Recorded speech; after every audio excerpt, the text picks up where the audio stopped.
देखिए हर खबर यहीं पर, सब्सक्राइब कीजिए TV9 भारतवर्ष।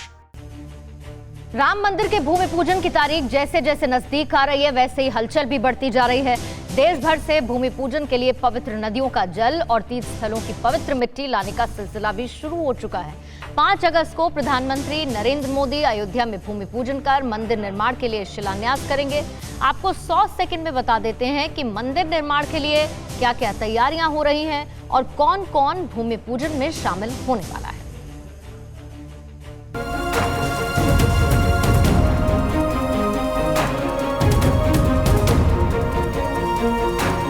जहां कण-कण में बसते हैं श्री राम, उसी पावन भूमि अयोध्या में भगवान पुरुषोत्तम श्री राम के मंदिर की तैयारियां जोरों पर है। 5 अगस्त को भूमि पूजन है। प्रधानमंत्री नरेंद्र मोदी कार्यक्रम में शामिल होने वाले हैं। प्रधानमंत्री नरेंद्र मोदी 5 अगस्त को अयोध्या में भव्य राम मंदिर निर्माण का शिलान्यास करेंगे। मंदिर निर्माण का शुभारंभ पीएम मोदी के हाथों एक खास चांदी की ईंट रखकर किया जाएगा। इस चांदी की ईंट की एक तस्वीर भी सामने आई है। अब आपको बताते हैं कि आखिर ये चांदी की ईंट खास क्यों है। ये ईंट एकदम शुद्ध चांदी की बनी है। उसके ऊपर इसका वजन भी लिखा गया है। ईंट पर लिखा है शुद्ध चांदी, वजन 22,600 ग्राम। वहीं इस पर भूमि पूजन का दिन, तारीख और समय भी लिखा गया है। ईंट पर लिखा है काल कोरोना का है और भूमि पूजन 5 अगस्त को है। ऐसे में गिनती के लोग इस कार्यक्रम में शामिल होंगे।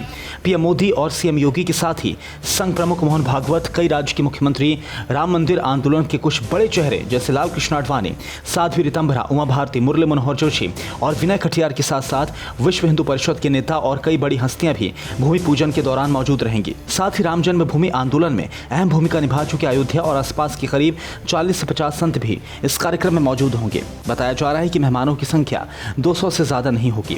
भूमि पूजन के इस कार्यक्रम के लिए देश के सभी तीर्थ स्थलों से मिट्टी और जल लाया जा रहा है। भूमि पूजन के कार्यक्रम को सभी देख सके, इसके लिए जगह जगह टीवी स्क्रीन लगाई जाएगी। 3 अगस्त से ही अयोध्या में उत्सव शुरू हो जाएगा, यानी अयोध्या में दीपावली इस बार पहले होने वाली है। Bureau report TV9 Bharatvarsh.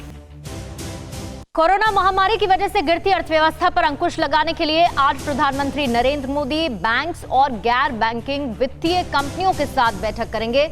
बैठक की जानकारी खुद पीएमओ की तरफ से दी गई है। 100 सेकंड में आपको बताते हैं कि आखिर ये बैठक देश की अर्थव्यवस्था के लिए महत्वपूर्ण क्यों है। अर्थव्यवस्था पर महामारी की मार, लॉकडाउन से बिगड़ा बाजार का हाल और लॉक में भी नहीं मिल रही विकास को रफ्तार, बैंक लाचार, पूंजीपति परेशान। कुछ ऐसा ही हाल कोरोना से लड़ रहे तमाम मुल्कों का है। दुनिया भर में मौत से तबाही मचाने के बाद कोरोना वायरस अब देश की अर्थव्यवस्था को भी अपना शिकार बना रहा है। बार बार के लॉकडाउन और पाबंदियों की वजह से बाजार का बुरा हाल है। लोगों की आमदनी घटने और खर्च बढ़ने की वजह से सरकारी और गैर सरकारी बैंकों की जमा पूंजी खत्म हो रही है। लेकिन अब कोरोना के साथ जारी जंग के बीच अर्थव्यवस्था को गति देने के लिए सरकार ने कमर कस ली है। इसके लिए प्रधानमंत्री नरेंद्र मोदी आज देश के बैंक और गैर बैंकिंग वित्तीय कंपनियों के स्टेक होल्डर से बात करेंगे। प्रधानमंत्री कार्यालय के मुताबिक कोरोना वायरस और लॉकडाउन के कारण अर्थव्यवस्था को काफी नुकसान झेलना पड़ रहा है। भविष्य के लिए विजन और रोड मैप पर विचार विमर्श के लिए प्रधानमंत्री नरेंद्र मोदी बुधवार शाम बैंकों और गैर बैंकिंग वित्तीय कंपनियों के स्टेक होल्डर से बात करेंगे। प्रधानमंत्री की इस बैठक के दौरान क्रेडिट उत्पादों और डिलीवरी के सफल मॉडलों के साथ तकनीकी के माध्यम से वित्तीय सशक्तिकरण और वित्तीय सेक्टर की स्थिरता के लिए चर्चा की जाएगी।